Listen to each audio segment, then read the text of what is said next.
Hello and welcome to a little bit of a different playthrough.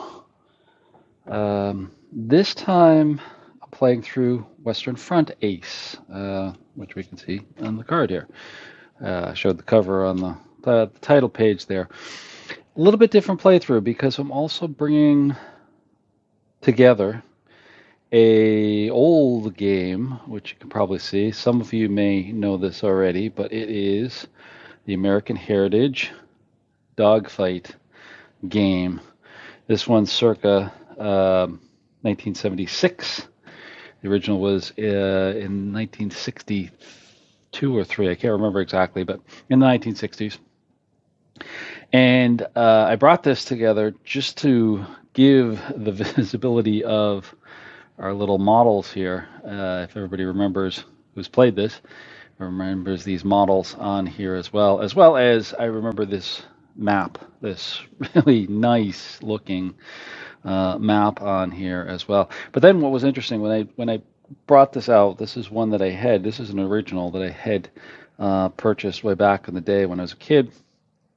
You know, the map is very detailed in terms of the artwork and the imagery and everything here. It gives a good flavor for the World War I battlefield over here as well. So I brought this out just to kind of pay a little homage to it, kind of put them together because surprisingly, I think there's a lot of similarities between them in terms of how they're created and how they play and everything else. Obviously, the big difference is the use of the models and a map. Western Front Ace does have maps and things, but it's a little bit more extracted. It's a little bit more zoomed out and strategic on there as well. But I thought this would be interesting to do a playthrough. Second thing on this is with Western Front Ace, one of my other gaming activities is I do play some solo games, obviously Western Front Ace, and do play them collaboratively through Facebook and other chats and rooms and stuff like that, which we do collaborative efforts on here. And we've just started a new one here with Western Front Ace, which will be interesting. We're actually playing as the French, and we are starting out in the Newports here.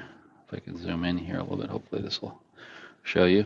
Starting out as the French in September of 1916, and we're flying Newports off of here over the Verdun sector of France. And we're going to go through the whole campaign all the way till 1918 and see if we can survive and accumulate some nice AARs and stories about the battle. And I've got one already. The first mission that my pilot, Sous Lieutenant Marcel Hugus, was able to get was a bombing mission. And as part of the mission over the enemy lines, he encountered a fighter. And hence, that's what we're going to be taking a look at here. It was a very interesting fight.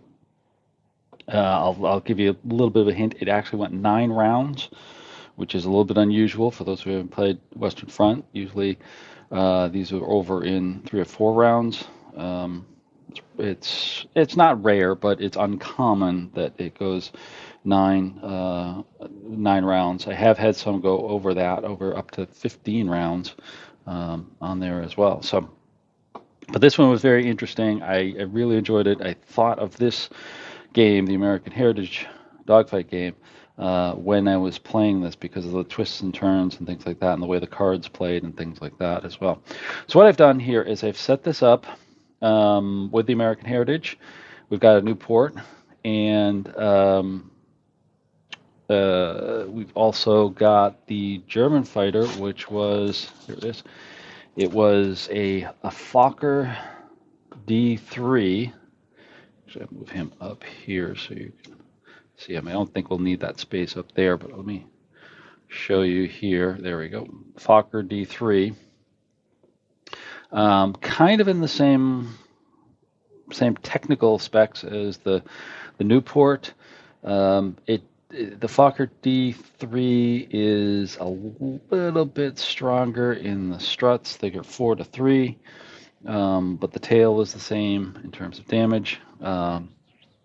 The one thing that is a big difference is the guns. Of course, the Germans using a twin MG08, 7.2 millimeter double guns. It gets a firepower of 5, as opposed to the Newport 21 is just using I believe it's a single Vickers. I'm not sure. I can't remember exactly, but it's using a Vickers 303, which only gets a 3 firepower factor. So got to be careful with this, and this does kind of play in here a little bit with this. So as I said, this was a bombing mission that Hugus. I'll pronounce this. I'm trying to pronounce it the French way, but I am not a French linguist. Hugo, he was flying out as part of the bombing mission and escorting the bombers, and encountered the Fokker D3. And the Fokker D3 kind of got the first advantage on him. Now, one thing I'll make note of to give you kind of an insight on is the Fokker D3 is a green pilot, which means there'll be a little less firepower on him because they will take one less hit because he's a green German pilot. So he got the jump on them. He's going to actually start firing on him first, and we'll kind of go from there. Now, a couple things about the pilot. He does have a few skills. He does have stamina. He does have reflexes, which gives him the ability to either fire first or get the jump on a maneuver. He's also got an advanced maneuver 1, which allows him to do a Cuban 8, which will avoid 1 hit and improve position by 1. So those will factor in very quickly here as we go through this. So as the dogfight commenced, this is the positions where they are. Not a great position because the Germans are going to actually fire first. So Hugo actually chose to use his advanced maneuver, this chit right here, first. So he's going to actually do a Cuban 8, which is going to allow him to avoid 1 hit and get 1 better position on the German. German's going to actually attack over here. So let's see, these are the German cards over here. So I've actually got the cards set up of actually what was pulled. So the German attack was a firepower of 5. He got 5 hits. Yep, I was looking at 3. 5 hits on there, which 2 are actually going to be avoided because 1 for the Cuban 8, 1 for the green pilot status. So there's actually 3 hits. So there's 3 hits on him. Luckily, there was just 1 port strut damage and 2 canvas hits. Now, for those of you not familiar with the game, a canvas hit is basically a no-hit, just ripping the canvas and not doing any structural damage to the plane. So he got 1 port hit over here. I'm going to put a damage marker on there so you can see that. So now he gets to do his Cuban 8, which he loops around and then comes back and will be facing him like this. All right, but we're not over yet, because now we've got to do our initiative, which is going to dictate how both planes maneuver and get the initiative. So in this case, the German actually rolled an 18. Basically, how you get the initiative is you roll dice and compare agility and speed and things like that. I'm not going to go into details of that, but basically the German rolled 18. Hugo rolled 15. And that means there's a difference of +3. So the Germans actually have an advantage in terms of the maneuvering. So he was actually able to maneuver back into the advantage position over here for the second round. So the second round comes up, and he's still in a good position to fire on him. He's gonna fire on him. This time, he's actually going to take his chances and see what type of defensive maneuver he can get. And his roll was actually an evasive, which you can see here. It says avoid all damage. German attack was actually a DE, which meant he was destroyed. So that actually saved him quite a bit on there as well. So no damage occurred, and we just move right along to the initiative phase again. So the initiative was rolled a 15 for Hugo, 14 for the German. So difference of just one. So there was no change on there, and they stayed as is. Again, keeping with that same defensive posture, going to take his chances with the cards. German obviously is going to attack. So defensive card, Immelman, which means he can avoid all damage and get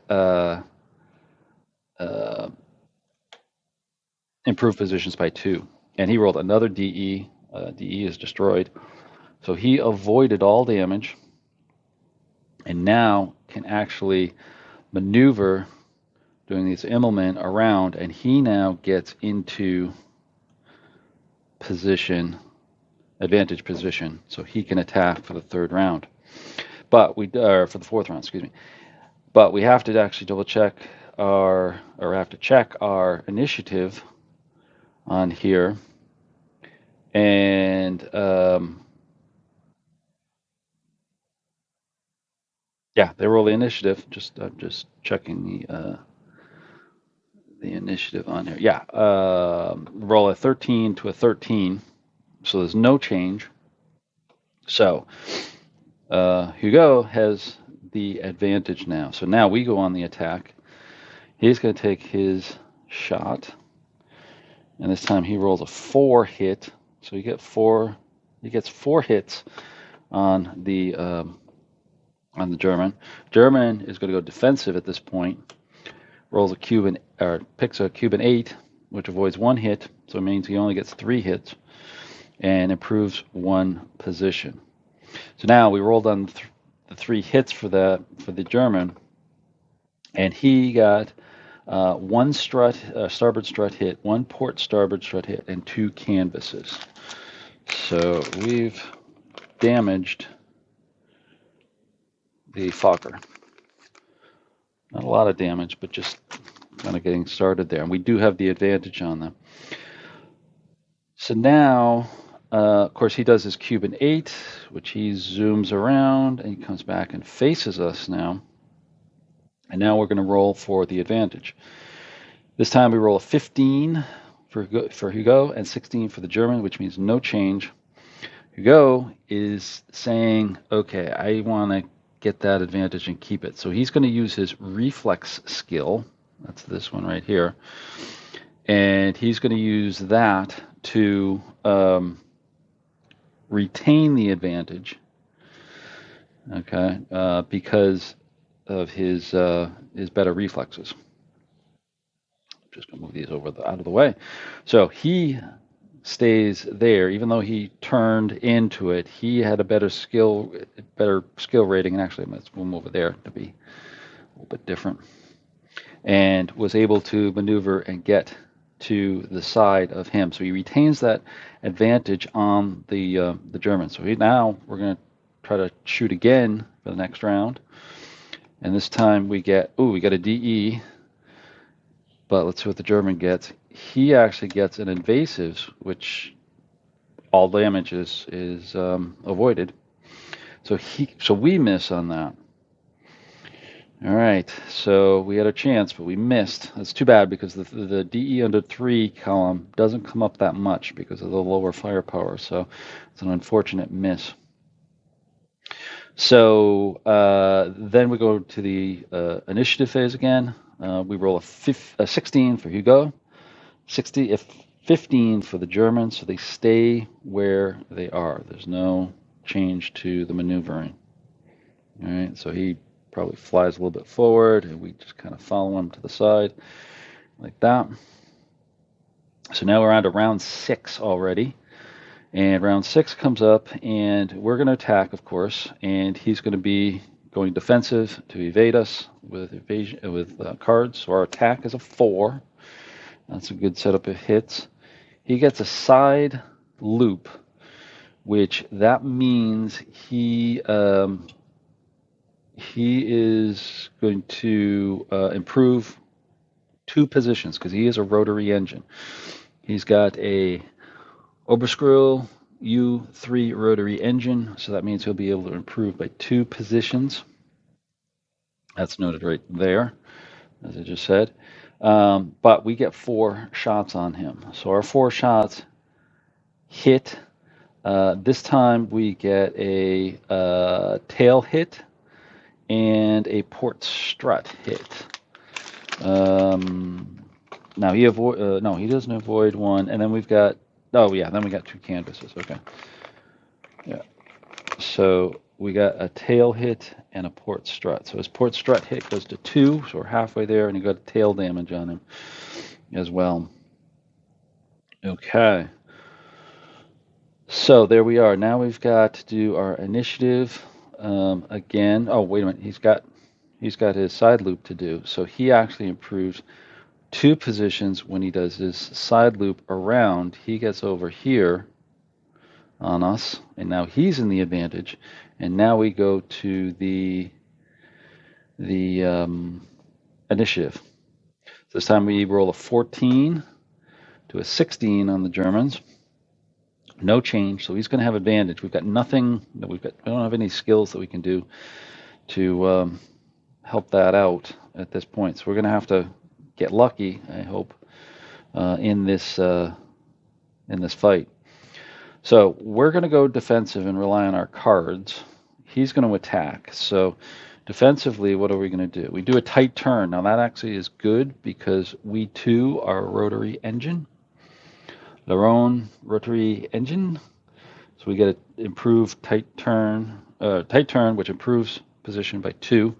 But we've got to withstand his shots, which he rolls a 5, which is reduced down to 4 because he's green pilot, remember? So his shots, he hits us and hits our strut, our starboard strut over there like that, and hits our tail as well. And then 2 canvases. All right, so kind of equal in terms of damage so far, in terms of what's going on here.